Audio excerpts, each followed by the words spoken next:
What is up, everybody? It's been a minute since I posted a video, especially one like this today. Today, I'm taking y'all through a month-long journey of fixing, rebuilding, finding discrepancies of a Lycoming Flatline 6. That is a style of prop engine. It's a reciprocating engine. It's got a prop on the front. We had an engine that came in and wasn't working, so we're tasked to find the discrepancies and figure it out, put it back together, and hopefully get it running. Before we dive deep into this engine project rebuild, there's a few things that you'll need to know when I reference them in the video. There's going to be a thing called an IPC. That stands for Illustrated Parts Catalog. That shows us all the images and everything, how it should look. There's sketches and schematic diagrams. Within there, there's also torque specs, tells us every single part number that will be needed on the aircraft and where it is in reference to the aircraft. When we're naming off the cylinder numbers, they'll always start at the front of the propeller towards the pilot. Also, within referencing the engine, everything will be referencing left and right. When I'm saying by left and right, it's from the pilot's perspective. So on the left side of the engine, it will be the pilot's left. On the right side of the engine, it will be the pilot's right. If you enjoy the video, please let me know in the comments below, and I'll possibly make more of these. This took me over about a month and a half of complete film. I needed to film it on my phone, couldn't bring my handy-dandy camera with me. But I hope you guys enjoy. Please watch the whole entire video. If you want to learn something, watch something, do whatever you want. Grab some popcorn, grab an ice cold drink, and come along with me on this journey.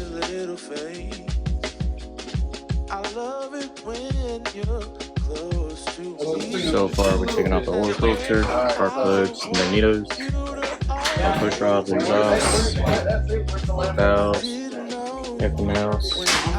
And then soon we're going to be taking off the cylinders and the air intakes before the cylinders. That's carburetor. But the rods go in here, hook up into the rocker arms, and there's a rocker pin that goes in here. That pushes up, which pushes this line, pushes your valve. It goes into your cylinder. So we have now taken off the carburetor, oil filter, taken out the exhaust and the air intakes, valve covers, the rocker arms, rocker pins, What cylinder? push pins, two. Cylinder 2 is that one. And yeah, going good. Check out the oil pan. We got all the gears. This one right here hooks up to the oil pump, which is right underneath it, and it hooks up to the oil filter. And oil gets pumped through your cam and your crank, and the pistons buckets. We have now taken off the top end. We got the gears. If you look at it, that's your oil pump. And that's your top end of your oil pump. Yeah, it's kind of cool. That goes there. And that goes on the top. Taking out the rods right now. Gearing of it. But yeah, took off the spring shrouds right here. Now we're just taking out valves. We now have the cylinder heads off, the rods, push rods, everything we have organized. This is the pistons and stuff, crushing rings, crank arms, bunch of crankshaft in there with your throws. The camshaft is above right there. And then in here are your tappets, which come out and push the rods, which push your valves on the rocker. So yeah, gearing. It's pretty cool. Then we got all of our other accessory stuff out. And now we're gonna take off our crank arms and go from there. So we took off the piston. So right here is a throw. That's just a single. So there's actually two. So that and that is called a throw. Then your main journals are here, here, here, and here. And then that connects to this bigger side of crank arm. The smaller side sits in this. It's held in by a wrist pin, and then it gets put in the spacers on the end to lock it, and then the cylinder goes over that. That's pretty cool. This is what it's looking like. So we have opened up the block. That is your crankshaft. So that's your main journal. That's your main journal, main journal, main journal. Right here is your throw. So you see how they're offset, they're 90-degree offset. And then these are your counterweight. It reduces your vibrations. Alright, I know I said those pretty simply, but those counterweight on the crankshaft is extremely important. It helps reduce the torsional vibrations. Torsional vibrations is a twisting and untwisting of the crankshaft. Well, what will pretty much happen is if you don't have those on, is there will be too many forces on it, on the crankshaft. And what will happen is the crankshaft will eventually bend, stretch, and twist. Well, what that will do is it'll make your engine seize up. And engine seize up, especially at the crankshaft, which is what's mainly rotating your propeller, you're going to lock up. And if your propeller locks up, you don't have any engine power whatsoever. So if you're up in the air and your engine locks up, you're not going to be able to do it. Like, your engine won't be able to run. The only way it'll be able to run is if you're able to put it back up with the windmill effect. Windmill effect is pretty much with the wind going in, with the prop, with the blade angle of the prop, the air is pushing it through, and that is making the prop run. But when your engine is seized up, it will not be able to run at all. So that's why it's very important to make sure that those counterweights are on and they are the correct weight. They're the wrong weight if they're not heavy enough, and or if they are too heavy, it's going to throw off the balance of the aircraft. You need to think this aircraft is producing about 310 horsepower and it's running between 2100 to almost 2700 RPM. That's revolutions per minute. It's spinning 2700 times a minute. That's insane. That is extremely fast. That prop speed at the very front of the nose is going about 400 miles an hour, and then with math out to the end of the prop, tip of the prop, it's going about 550, almost 600 miles an hour. Insanely fast speeds, insanely amount of rotation. Extremely important. And then, yeah, so that's on the stand. The crank will go here. That side's the propeller side. This is your cam. And these are the lobes on the cam. Those hit the tappets. These are tappets. That's what they look like. Those go in the hole. On the other side of the tappet is the lifter. This lifts up. Oops. Then you have your push rod that goes through and hit your valves and your rockers. And this is the other side. That is space for magneto. That's where your magneto goes. Yeah, it's pretty cool. And the top, oil pan, nothing else. Pretty sick. Right here, we are going through the painting steps. We have mineral blasted every single thing to help the paint adhere to the original surface. We have painted everything to our liking colors. We've done numerous coats. We started off with a primer coat and did numerous coats of the colors around it. We went with the purple, black, and silver because our engine is named Windu, after Mace Windu, the best Star Wars character ever. The next step is to put this. Got her up on the stand. Look at her. Sorry about the noise, but we got valve covers painted, motor mounts painted, oil sump, the wet sump. This is where the carburetor is going to go. Most of the accessories put on.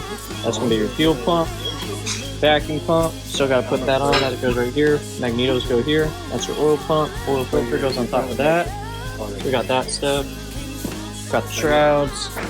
And then when we get to the engine, put on the prop governor, the attachment for the dipstick. That's going to go down through here and comes out that hole. This is the inside of your oil sump. Then we got the gearing. So this is your camshaft, crankshaft, idling gears.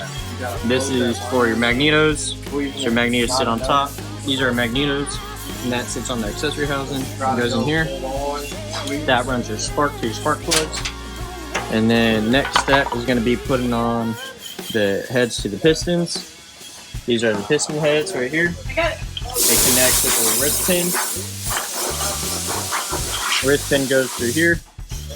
Get stopped by the stoppers. Each head goes on top. We gotta compress the rings. Make sure they're at every third, so they're not in line. So there's no runoff or wear on the cylinder, on the inside cylinder. Those will get compressed. Put in here. That. And this whole cylinder will get put on, and we'll put the valve cover on top of those. Got all the exhaust and the air intake put up, and get the carburetor, the oil filter put on, and then our starter generator will probably be last. But everything's looking good. It's going well. It's going good. So we got the cylinders built up, put in rocker arms, put in shrouds, our cylinders. Got oil sump on. We're locking that on. Accessory housing on with all the gearings inside. Should be able to see here. Crankshaft, dipstick.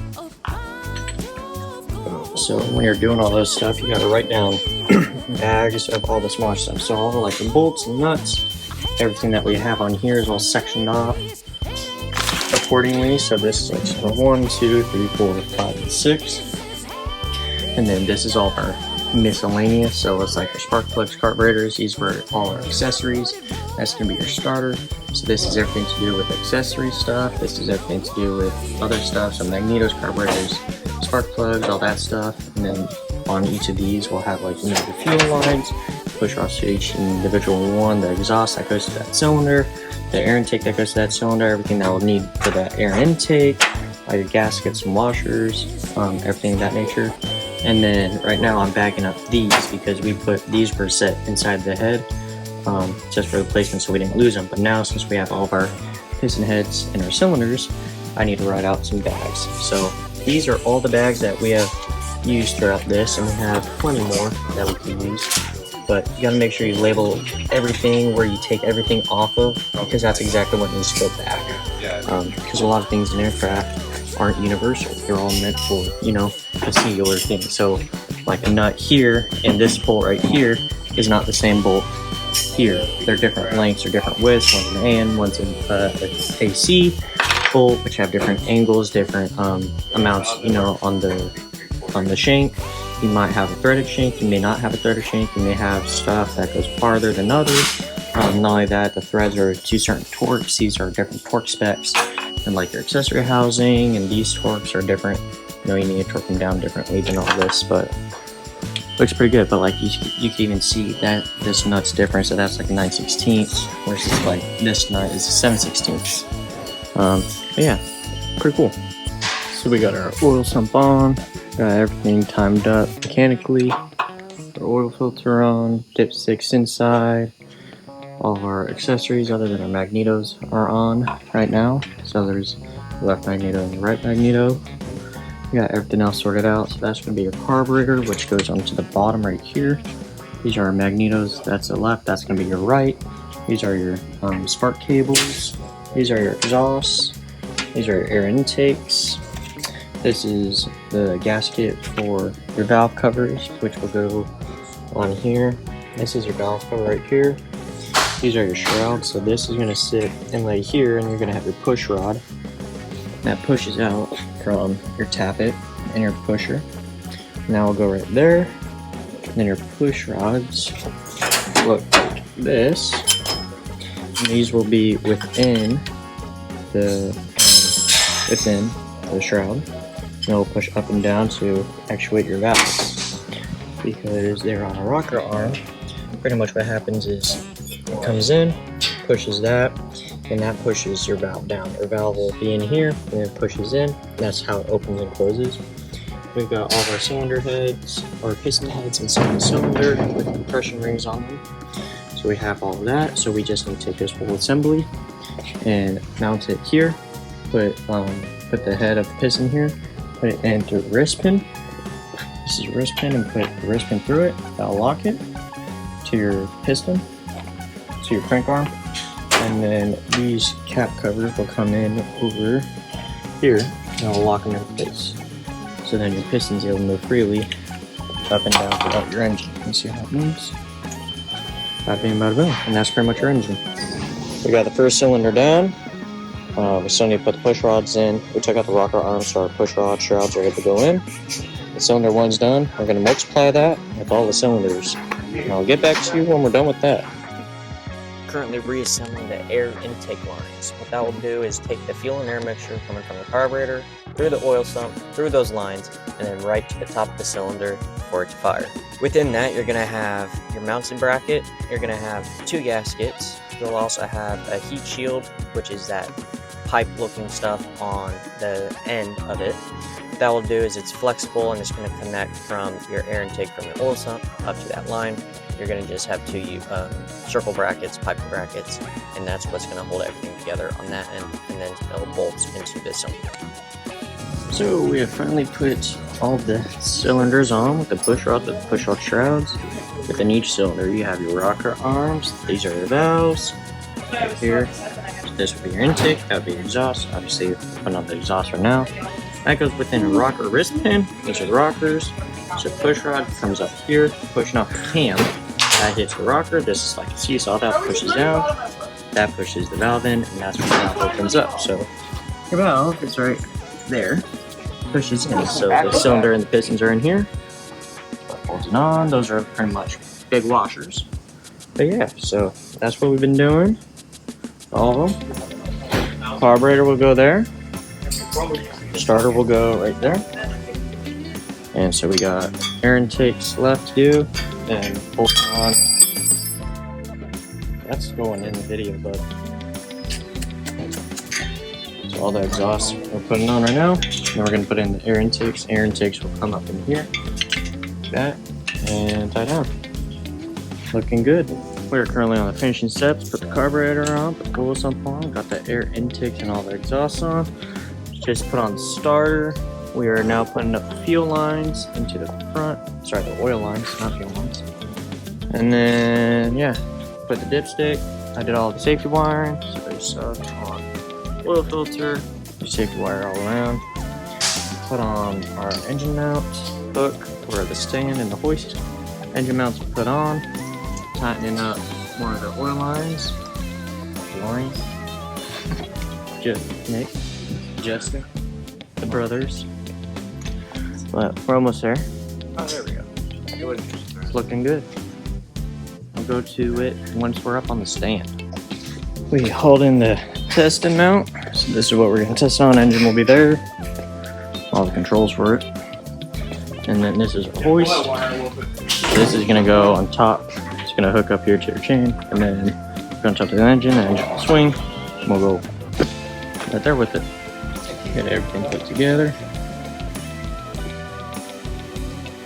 Now it's up on the hoist, and then it's gonna go on the stand tomorrow. All the safety wire done. We'll put the magnetos on, time them up.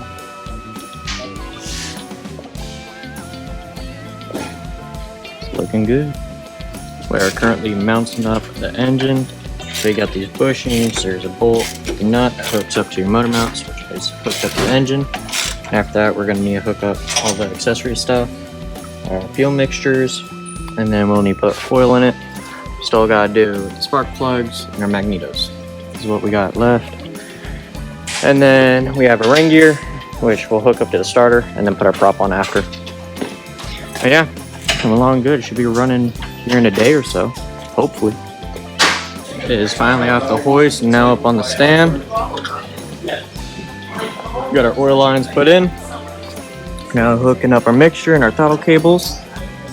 This is the line for the governor, prop governor. Main oil line we put on. Put on the oil disperse. It's looking good. Now we just pretty much got to time up the magnetos, put those on, and we'll be good to go after we fill the oil. Unfortunately, we had an error with the magnetos. They were not internally timed once we first got them, which they normally aren't, so that's no big deal. And when you normally internally time them, you also need to time them up to the engine. Well, both of them, when we put them on the first time, did not do it, so I needed to redo them the second time. So I filmed it for you guys and explained exactly how magneto works. Here it is. Alrighty, quick little breakdown of magnetos. This sits on top. This is where your spark plugs sit. That's where your cap goes and the spark lines come out. In here, we have your spinning in gear, which is that. That is your capacitor. I'm still in school, so I get names wrong a little bit. I look back, the capacitor thing that I was saying, it's not capacitor, it's a condenser. So whenever I said capacitor, I'm actually meaning condenser, just letting y'all know. And this, you're right here, and this whole thing sits on top of this. This is your drive gear, which is hooked up to your drive, and that sits within the engine. Within that, you have two little metal cylinders right there, and those are called your braking points. Well, the top braking point is hooked up to this plate, and that makes the connection to the circuit. When that happens, this is your coil. It's your primary and your secondary are wrapped within it. And that is your negative out, or ground, and then that is your P lead. And your P lead hooks up to this, hooks up to that, and that makes contact. But when those hit contact and actually break contact, the change in the compression of them and the breakage of it, which is what sends a spark. But when that happens, this comes out, sends the signal past right here, and that will hook up to your P lead.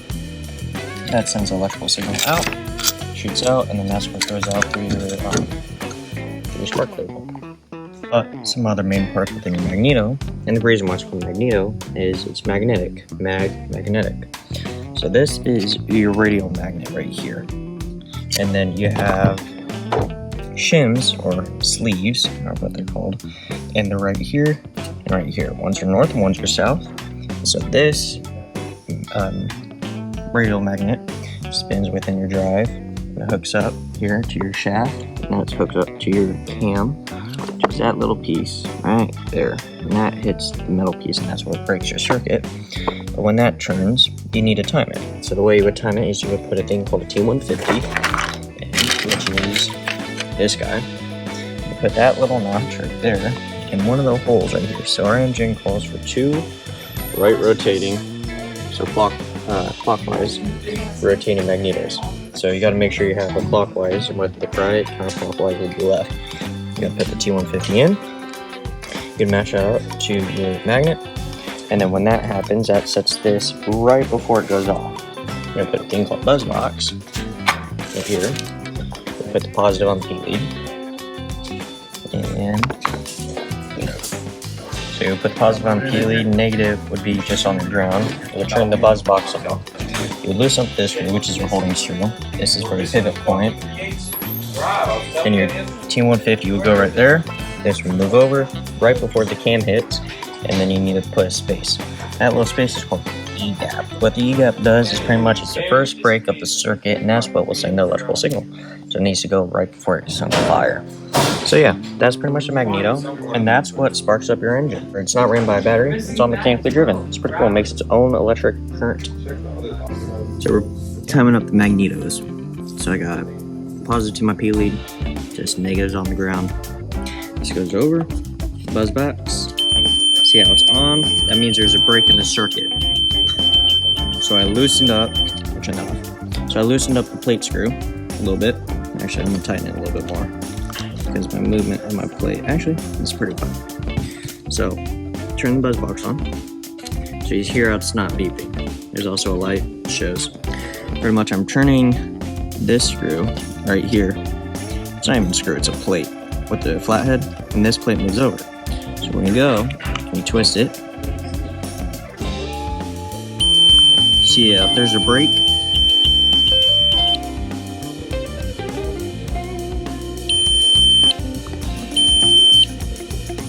Almost there.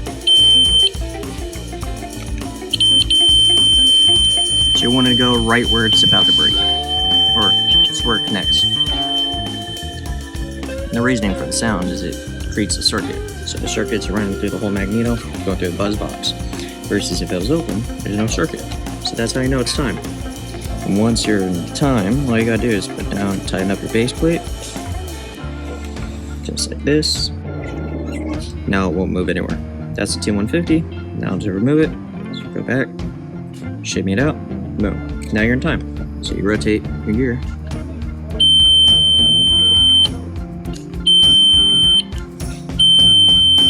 So it's breaking the circuit and making contact again. Cool. Now I gotta put up the connector right here to the P lead.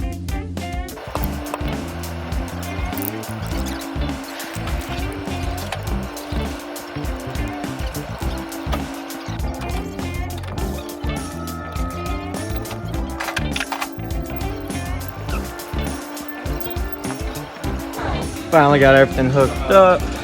Everything, that's a fuel mixture, that's for the throttle, that's your mixture right there on your carburetor.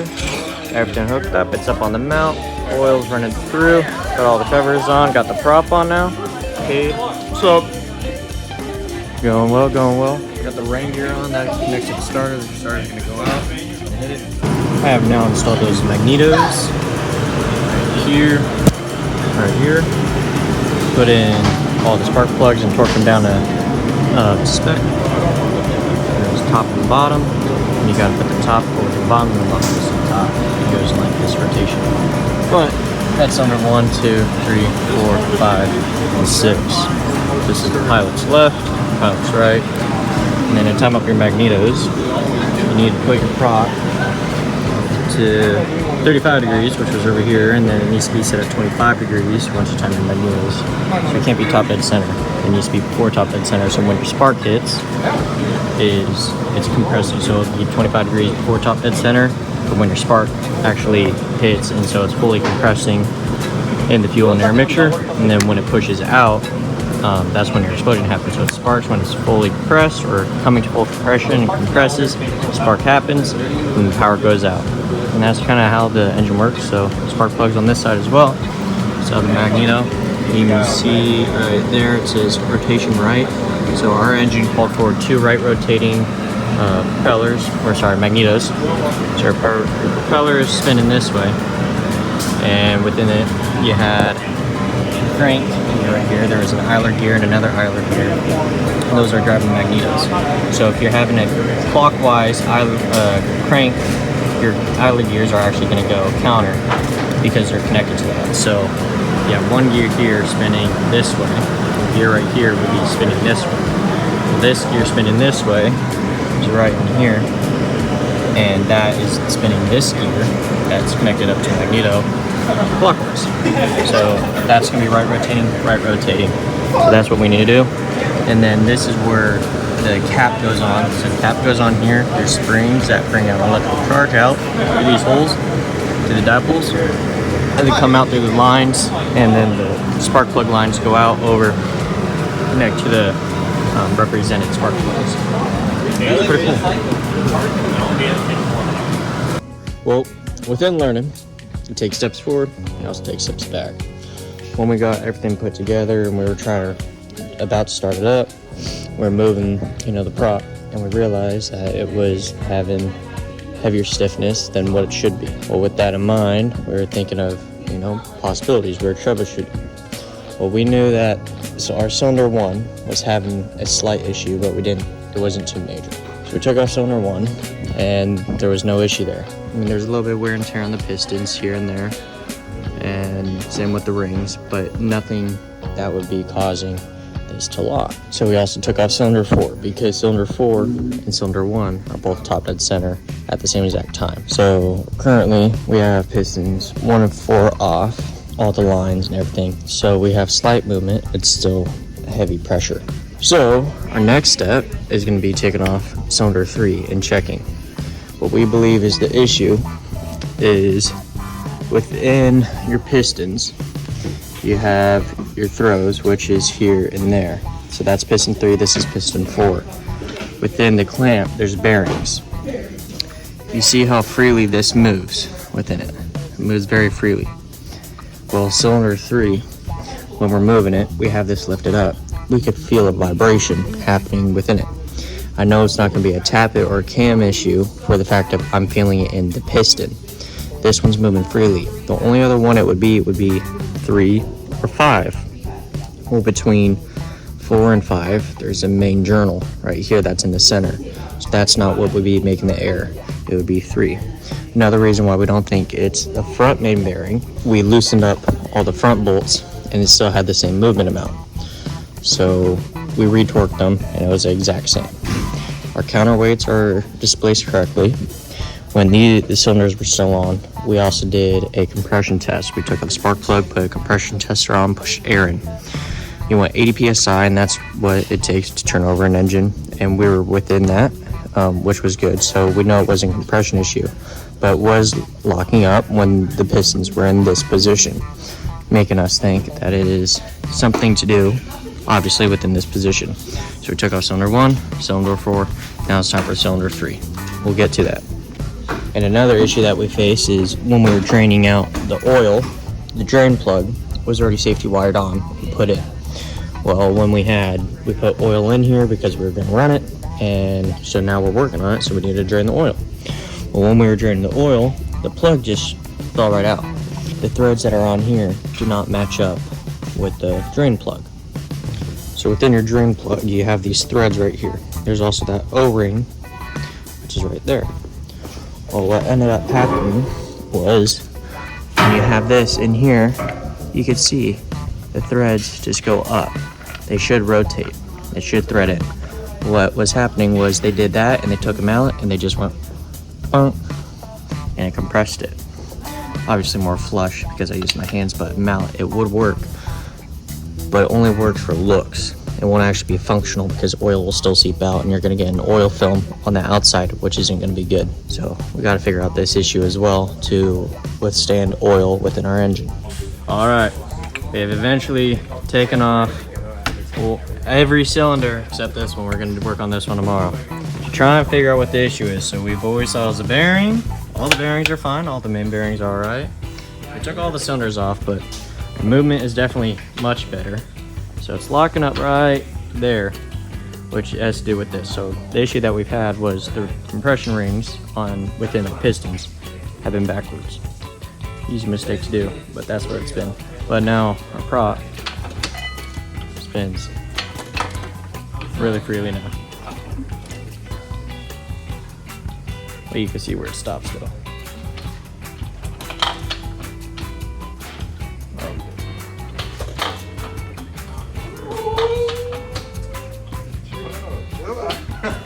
So we have rubber bands held up so it doesn't make the clinking. We're missing two right now, but it's going all right. Retorqued done, but it's going all right. We're close to fixing it. All right, time for more troubleshooting. So we took all the cylinders off. Everything was moving freely. And so we put the cylinder one back on. What ended up happening was all of the rings within our pistons, they're all tapered. It's gonna be hard to see a taper, but they're slightly tapered. Well, they were all backwards, so the taper was the wrong direction than what we needed. So the taper was wrong, so they were causing friction within here. So we flipped all of the rings, and then we put the cylinder one back on, which was the one that gave us the most issue. We thought we were on good because see how freely it spins? Look, boom. Spins freely until it stops. Which, right, spins freely, then stop, lock. And it's locked when it hits top dead center.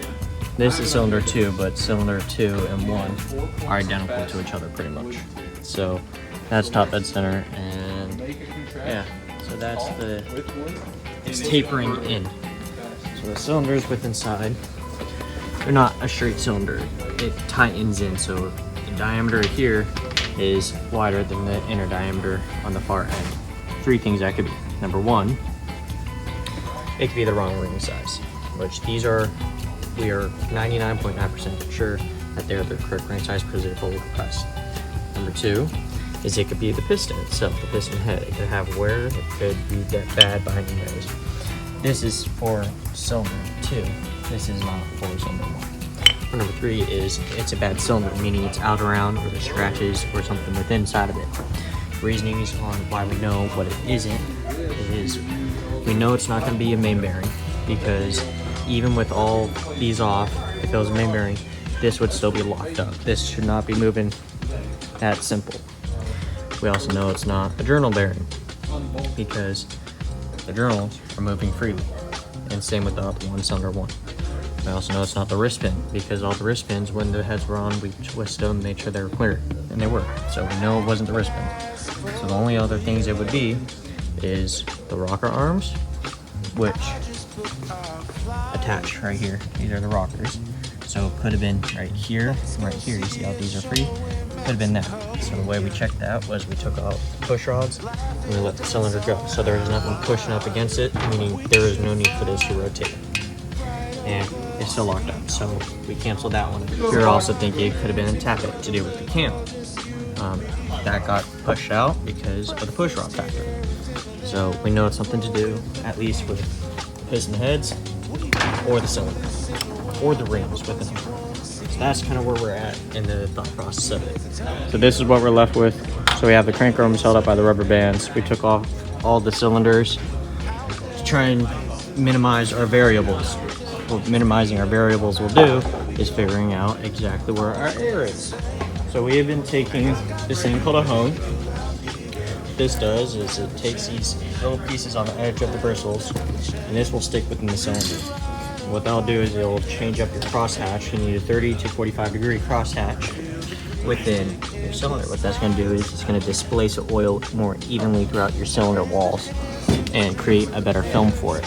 So what we've had was there was a slight warp and a taper right around here within the cylinder. So what we've been doing is taking the hone, and what that will do is it'll create new channels and reform the cylinder wall to where it's more circular. What that will do is it'll let the piston head, for example, here's the piston head, feed better into it, and there will be easier movement within it. And we also know it's cylinder 1 that is giving our issue, because here's the piston head. The rings are perfectly fine, they're correctly oriented, same with the correct spacing gap. You want the gap 1/3 off, because so there's 3 rings. If there's 4 rings, you want them 1/4, but since there's 3 rings, you want 1/3. So like for instance, we're moving this, so this ring would actually have been here, this gap ring would have been there, and then the other gap ring would have been on the back side. And what that's going to do is it's going to disperse your oil more evenly. You're not going to have a blow by with your oil, so it's not just going to be one side covered in oil, and it will also create less wear within your cylinder wall. But the wrist pin moves freely, as you can see right here, and then the actual crank rod bearing moves also freely, as you can see right there. So they all move freely, very, very easily. And with this off, I would spin it, but I don't want to hit this up against the bolt, or the stubs of the bolt. But it moves free without it, so we know it's a cylinder issue, it's not a crank arm issue. So we're gonna hone up all the cylinders. This cylinder 1 was our main one that we needed to do. But we're gonna hone up all the cylinders just for safe measures and regrade them. And we'll go from there. And I'll get to you guys probably when we put one on and seeing how that is. If not, if that works, I'll get back to you guys when it all works. Another thing different about cylinder 1 and also cylinder 4 is that they have these things right here. What these are is these are going to be for the priming lines. So it'll be straight fuel that gets primed within the top of the cylinder head. So that goes in and comes out through the intake, and that's going to give it straight fuel. There won't be a fuel to air mixture. What that's going to do is going to help ignite better to start up the engine. And that's only for the engine to start. That won't actually run the engine. Alrighty, we're putting on cylinder 5. We put on cylinder 6. And it goes smoothly, which is good. So, that was due to compression, because the crank rods are in it. Sorry, not crank rods, the push rods are in it. So it's running alright. But, so we're putting on cylinder 5. Here's a time lapse of it. We already put the cylinder on. But yeah, I'm gonna put everything else on and make sure it still works. Enjoy the time lapse.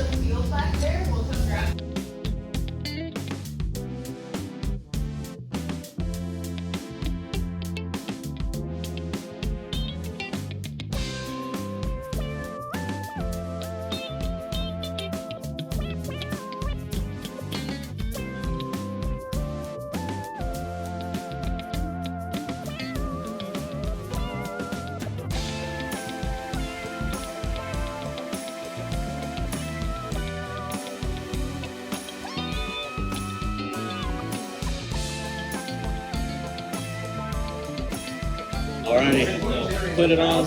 Everything I have put together except the valve cover. Everything will run. I have the push rods put in, or tapped with the tappet. Push rods are there. Rocker arms are on. Cylinder is on correctly. Everything is working on spec. The half-inch bolts, sorry, the half-inch nuts are 25 foot-pound. Same with the 3/8 ones, but you gotta go in a down pattern, so it's like 1 and 2 or 4, or to be 1, 2, 3, 4. You just need consistent with both the half-inch.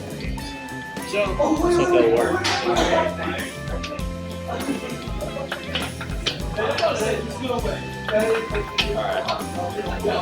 So first thoughts on it is there's a little bit of a stop right around here, which is top dead center for it, which could just be a lack of lubrication because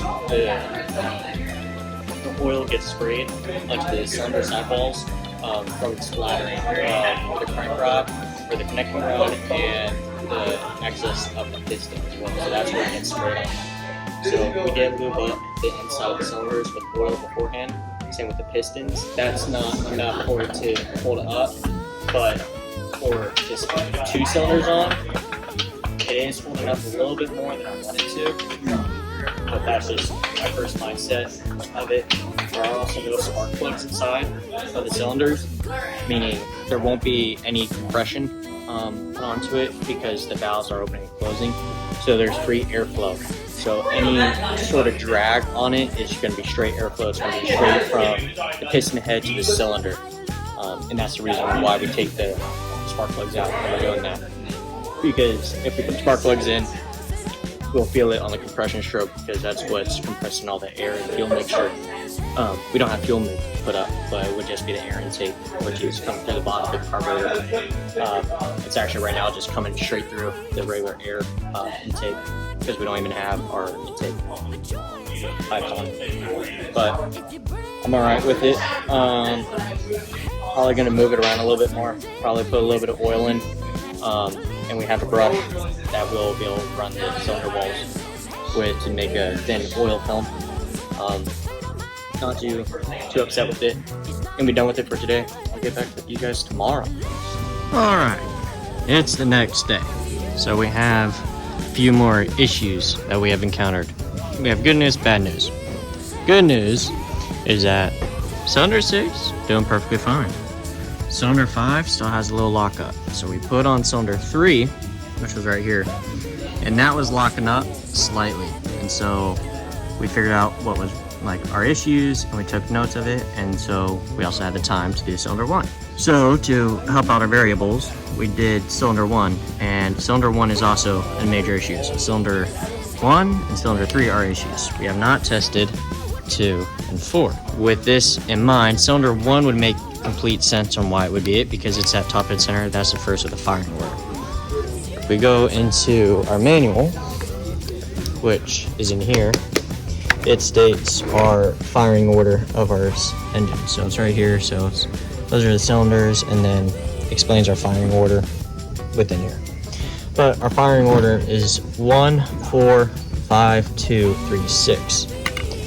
What I mean by that is when we come to our cylinders that are going to fire first are cylinders 1, then it's going to be cylinder 4, which is right here, then 5, which is there, and then it's going to be 2, which is here, then 3, then 6. It's going to go boom, boom, boom, boom, boom, boom. This is what it's going to fire at. So pretty much this is the lining of how it's going to fire. So this one is firing first, this one's firing second, meaning these two are going to have the most wear on the top of the cylinders because of the fact of that's where you need to prime it. The reasoning why you need to prime those two is for the fact of when you're starting up the engine, you got to put, when you prime it, you just put fuel straight into the top of the cylinder and it helps ignite it better. And that's what's going to get your engine going. So you prime this one, your first cylinder and second cylinder. So our first cylinder firing is this one and this one, meaning these two are going to have the most wear, which they do. So we still need to test out cylinder 2, but we have made notations on everything that we have done. So like for instance, we've honed out, this is cylinder 3 that we have. They're not in order, this is just the order that we've been working on them. So like for cylinder 3, this is all cylinder 3 parts. So you have piston heads with its wrist pin and its caps, push rod shrouds, the actual cylinder. This is the valve cover with all the valve cover screws. This is a little cover for the actual valve itself, which goes right here. And then rocker arms, etc. X, Y, and Z. So on here, we have honed the cylinder. And then we notate it. It's hard to read, did it fast, and all of that. Sharpie on this stuff doesn't really work well. But it sticks during the full rotation, meaning during the full rotation of the engine, so as the prop is fully turning, it is sticking throughout the whole entire time. So there is some sort of friction within it. We have lubricated all of them with engine oil. That's our engine oil. It's just put in that so we're able to squeeze it out. But it's rubbing up against it and it's not working well. It's light movable, or still movable with light force, meaning we still need to move the prop and we're still able to. It's just a little bit more force than what we want. Okay, piston and wrist pin, meaning the movement between the wrist pin and the piston and the crank rod or the connecting rod is all perfect. And then just another nut, like 1/3 nut is almost fully stripped. That's this one right here. It's a 3/8 nut. It's almost fully stripped. We don't have any more of them, so we just gotta be careful. And then the hard on, hard off, meaning it's difficult to put the cylinder on and difficult to take the cylinder off. We also did notes for cylinder 1, so we gotta do notes for all the other ones, but we're leaving 5 and 6 up there. But I think we're done for the day, so I'm gonna clean up, and I'll catch you all whenever we work on the engine next. So I made another little oopsie whoopsie. So normally when you're naming everything about an engine, you're naming it from the pilot's perspective, meaning, let's just say I go back here and I'm the pilot, right? And I'm flying this thing on my yoke. This is what I'm looking at. So the prop's there, so everything's from this perspective. So that's the left side of the engine, that's the right. Well, when I was timing up magnetos and looking at the engine and whatnot, I read the manual wrong. The manual is stating that the gears are right rotating. What that is meaning is we actually need a left rotating magneto, not a right rotating magneto. And so the reasoning for that is this right here is rotating this way, right? It's actually rotating with the one with the prop. Well, the issue with it is when you have a right rotating, there's a thing in here, it's called an impulse coupling. Well, that's what's shooting off the charge. So I'm not gonna be able to do it now because it's just one-handed and whatnot. Actually, a little bit. But you see how it's catching and then going? Well, that catch is the impulse coupling, your radial hitting your impulse coupling. And when it hits it and it clips it, that is what's sending out your electrical charge right there. Well, when it's doing that, this is right rotating. This is a right rotating magneto. So when you look at magnetos, you look at it here. Well, just the way our magneto sits onto our engine, I was thinking of a pilot's perspective, right? So I was looking at it this way. I was not looking at a magneto this way. When you look at the magneto, you need to look at it this way because it's a component. It's not actually part of the engine. So this is right rotating. So if this is rotating clockwise, right? Now it's rotating counterclockwise. If this is rotating counterclockwise, but that's rotating clockwise, this will not work. So I actually need 2 left rotating magnetos. I need them spinning this way instead of this way. So I need the impulse coupling to hit there and hit there. So I need 2 left rotating instead of 2 right rotating. So I'm gonna go and fix that up really quick. I'm not gonna show you. It's the same exact process as the other magnetos, but I just need the left rotating instead of the right rotatings. So yeah. Alrighty. So we have came to another roadblock. Well, a few. Roadblock number 1 is the fact of we put on another cylinder and we're having more issues than we had before. So luckily we have a whole nother engine identical to this one that is out in the garage and storage.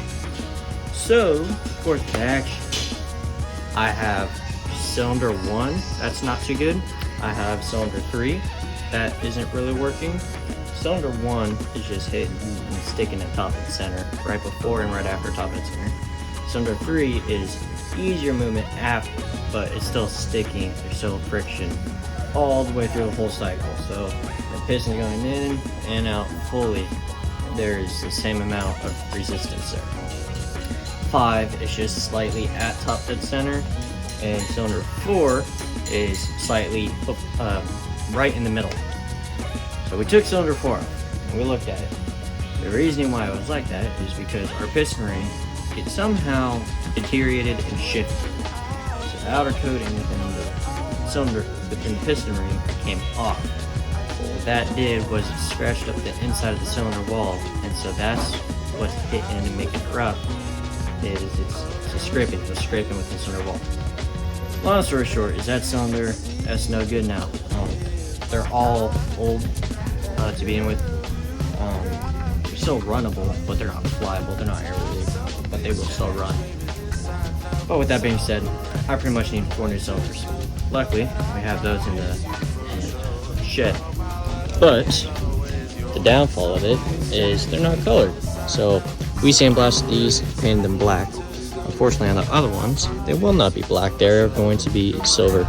because the other people that did it just sandblasted it. That's how it is. So sandblasted and clear coated. A few other issues that we're having with it are, I don't want to say simple. It's an unfortunate situation.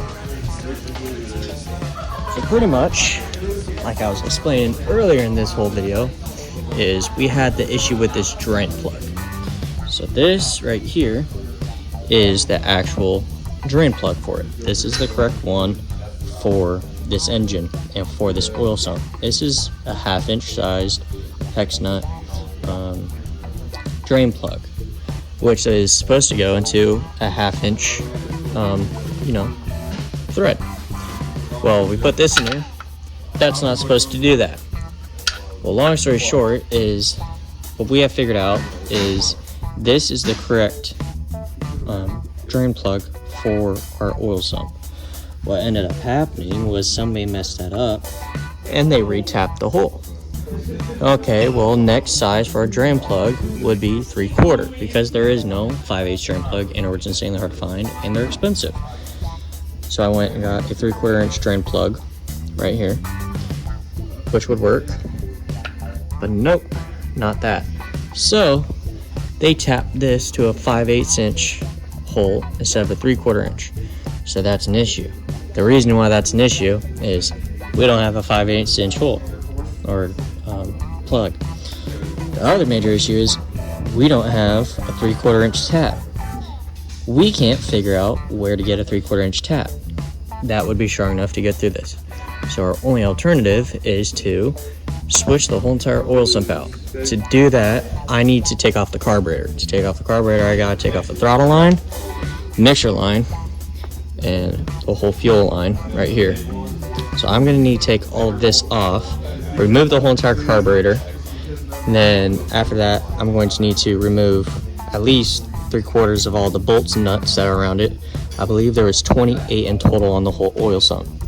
Once I do that, then and leave 4 in each, 1 in each corner to keep up. I need to then remove these for the motor mounts. While this is all happening, I need to get the engine back up on that hoist originally and lift up the engine so it doesn't fall on me. I gotta unscrew these, take off the motor mounts because the motor mounts is hooked up to the oil pan. So the other engine oil pan is perfectly fine. It's just bright blue. So I may sandblast that and repaint it. I have the option to do that, but that is the only alternative to fix this little tiny mistake, is to do all of that. So that's kind of frustrating. And the whole cylinder situation, honestly, is frustrating. But I've taken way too much time and dedication into this to stop here. So I'm not going to stop here. I'm going to keep on going and keep on doing it. Luckily, my instructor is pretty chill with it, and he likes what I'm doing. So he's fortunate enough to give me extra time and whatnot to work on this, to try and get it running. I'm not taking no for an easy answer.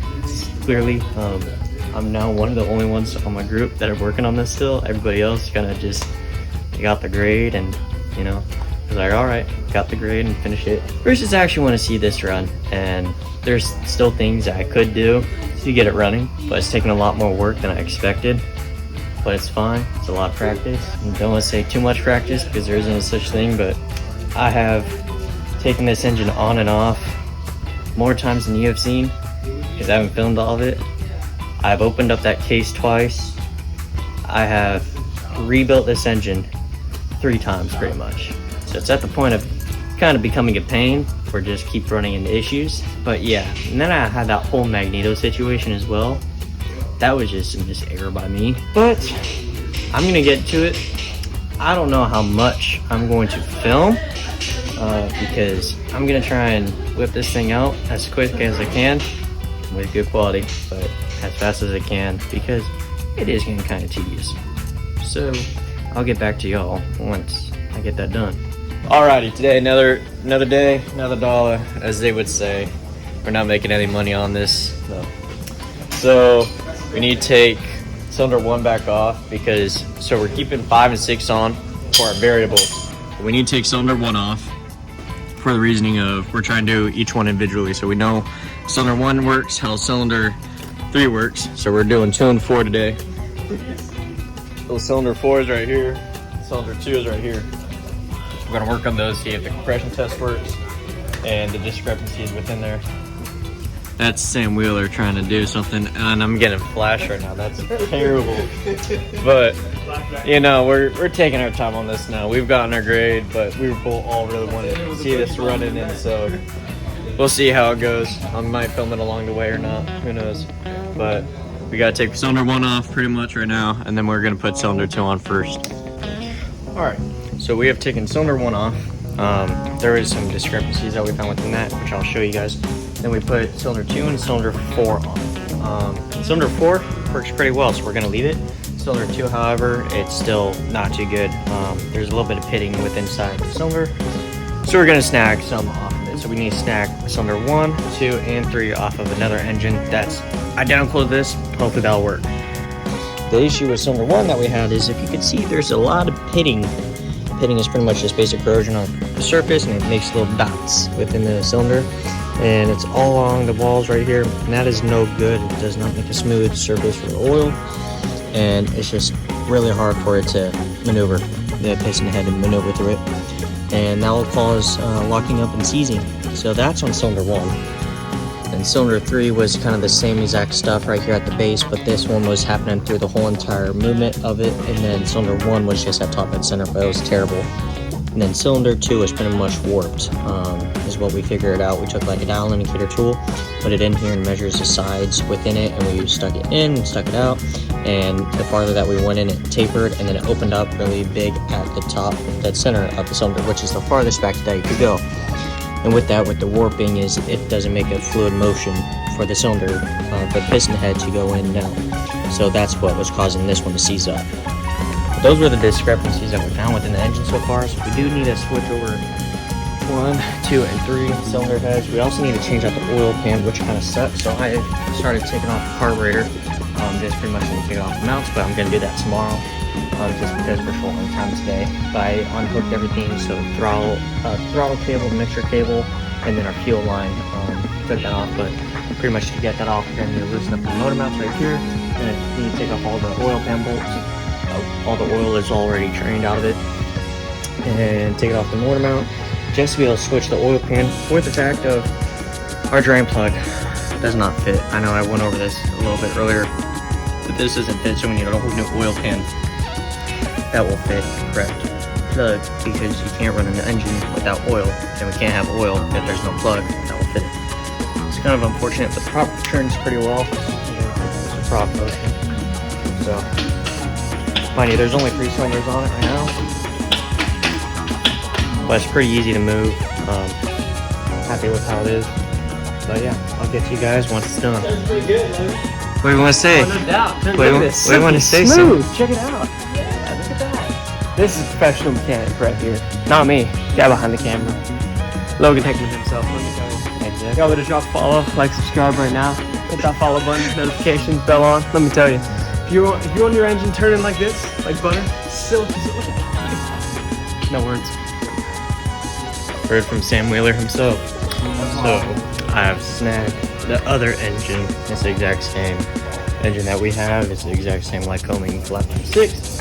And pretty much what I need to do with this is steal the cylinders off of this. So I need to steal cylinders 1, 2, and 3 off of this one. And or I could see if 4, 5, or 6 would work. But we're going to start with 1, 2, and 3. Make sure those work. And if those do, then perfect. If not, then we'll switch it over to the other ones. So I have to take off cylinders 1, 2, and 3 of this new engine. Yeah, 1, 2, and 3. I miscounted. I thought I miscounted because of where the prop opener goes. By then, thankfully. But yeah, so I took off those cylinders. They all look alright. I think they're gonna work well, but I'm gonna put them on tomorrow. But we're gonna use all of our stuff with it. We're literally just using the cylinders instead. With this cylinder 1, it's 3, and 2 is down there. We use all of our hardware that came on our engine. Hopefully it works. It was kind of a struggle to take off cylinder 1. Cylinder 2 and cylinder 3 came off really easily. Cylinder 1 was a struggle. So hopefully, you know, that's going to become a lot easier on our engine. But we'll figure that out tomorrow. We're going to get cylinder 1 on tomorrow and figure that out. So see y'all when we get there. All right, and it's a new day. So today I've been working on cylinder 2 right here and cylinder 3. Cylinder 2 got it on with one cylinder working perfectly fine and everything's okay with it, so I'm leaving it. But on the other hand of cylinder 3, it's giving me a little bit of issues. The issues I'm having with it is, so we had our original cylinder that came on the engine. So that one was warped. I know it's warped because you can feel the warping in the pitting within the cylinder. First, so I took another cylinder. There's also another one all the way up there that I tried. I have a green tape to mark it as bad. This one's also bad, if you couldn't tell. So we knew the first cylinder was bad. So I tried that cylinder. So that cylinder, it was the same issue, it was just in different spots. And then same exact thing with this one is it's the same issue, but now it's at bottom dead center instead of top dead center. It's kind of weird. So that's actually now making me think it's the piston head and the piston rings instead of the cylinders. Even though it's stopping at the cylinders in different points, the chances of 3 different cylinders being bad is kind of odd to me. So I may try out switching out the piston head and or the piston rings, seeing if that fix it. If not, I have 3 other cylinders on that engine that I'm able to pull off and try. But I'm gonna leave this on for today, try this one out for tomorrow, and get back to you when that happens. Alrighty, new day, new task. So yesterday I was doing the cylinders on the engine with the new ones, so those didn't work out well. So we're still having issues with cylinder 1 and cylinder 3. Cylinder 3 is still on it right now, but cylinder 1 I have off.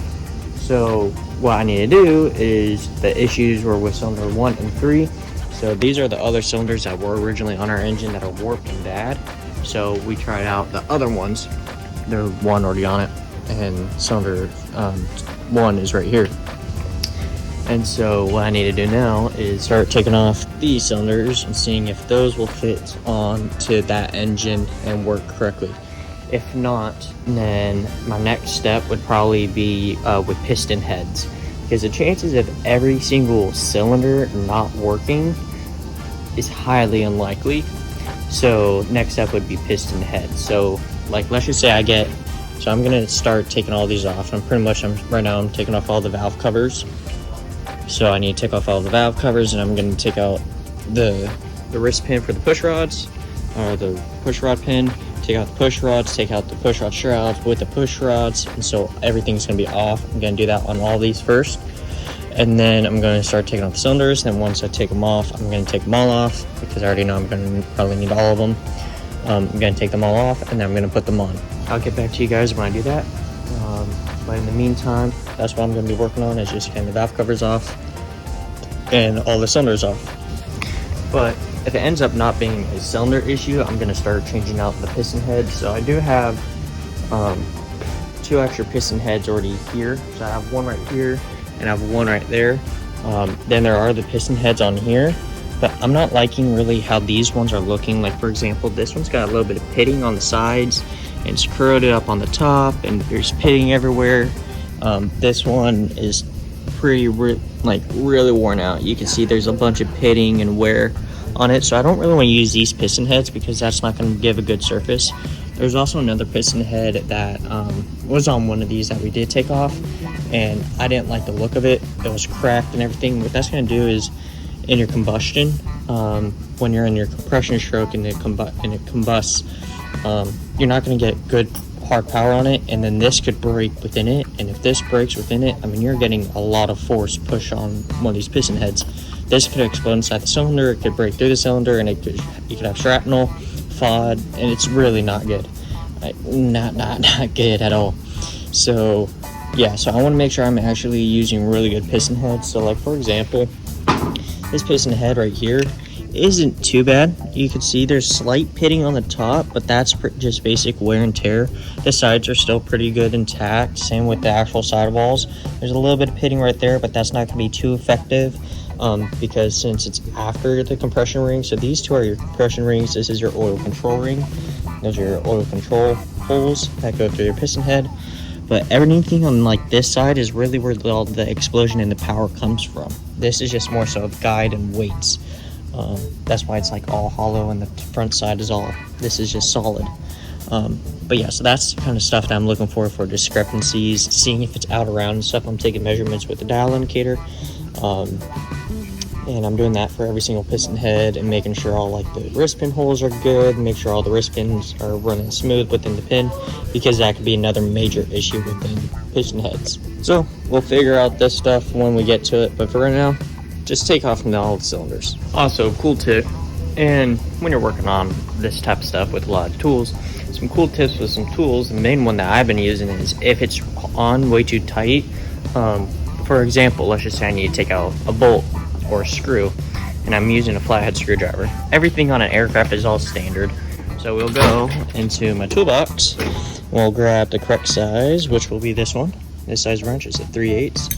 So pretty much what I could do is I could take a 3/8 wrench and put on my hex nut right here, and so that will give you more leverage and more torque. Let's fit it onto the top, do a hole, and so now you're like that. So now when you're moving, you have more leverage on something instead of, you know, just using your wrist. You could also use something like a ratcheting one. So for example, here's like ratcheting. So you got a 3/8 end right there. Make sure it's on and off. Slide that over and that on.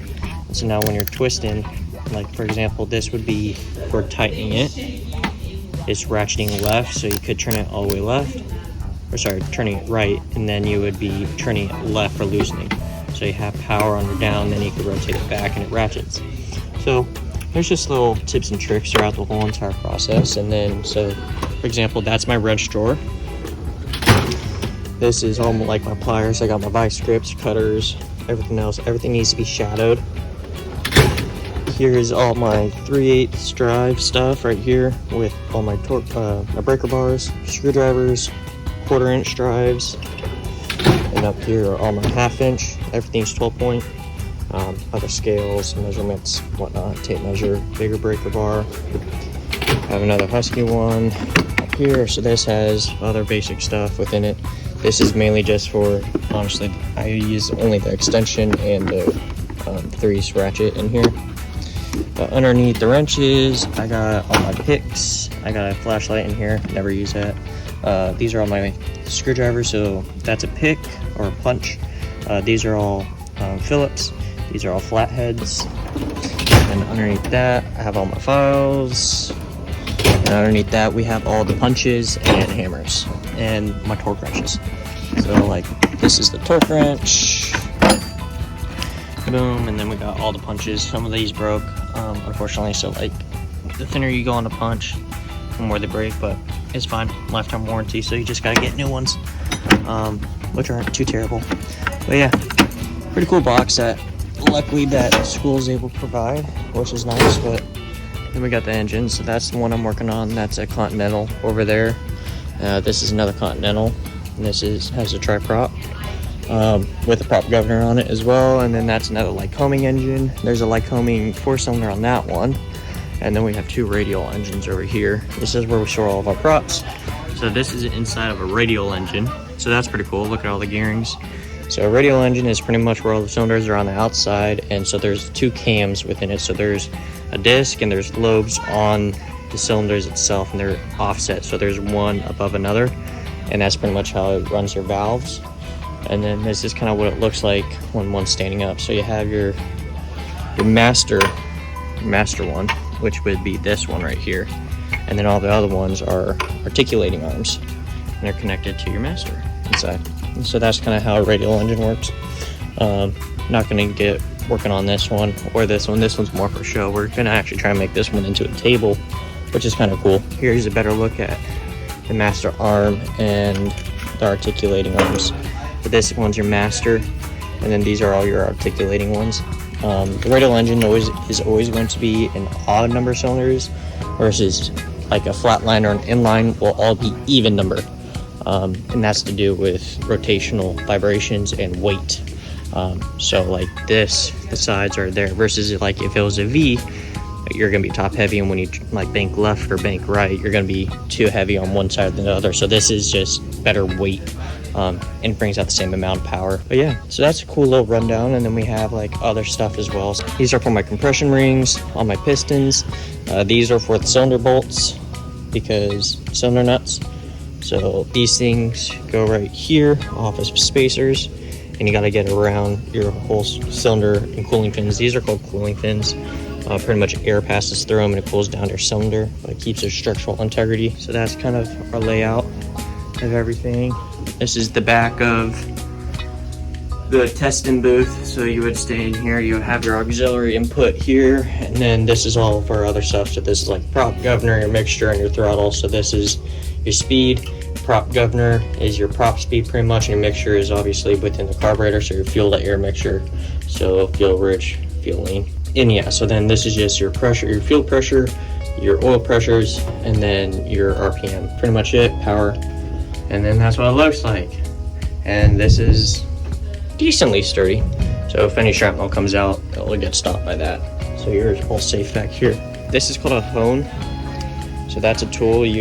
This is a spring hone. So pretty much this stuff goes in, and this goes within the cylinder. It goes out and it's within the center, and then this spins really quickly, and that pretty much regrooves your cylinder, so you get oil pits. Here's the dial indicator that I've been working with. Pretty nice.